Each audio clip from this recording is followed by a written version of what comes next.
জনৈক ভক্ত শ্রী শ্রী মাকে লিখেছেন পত্রে, মন স্থির হয় না। মা তার উত্তরে বললেন, রোজ 15-20 হাজার করে জপ করতে পারলে হয়, একটু মন দিয়ে করতে হয়। একটি ভক্ত প্রণাম করতে গিয়ে ধ্যান জপ সম্বন্ধে মাকে জিজ্ঞাসা করতে মা বললেন, জপ সংখ্যা, কর গণনা এসব শুধু মন আনবার জন্য।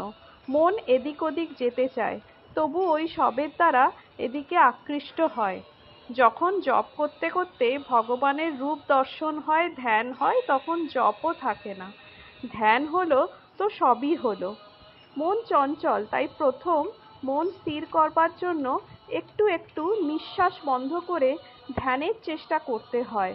তাতে মন স্থির হওয়ার সাহায্য করে, কিন্তু ওভাবে বেশি করতে নেই, মাথা গরম হয়। ভগবান দর্শন বলো, ধ্যান বলো, সবই মন। মন স্থির হলে সবই হয়।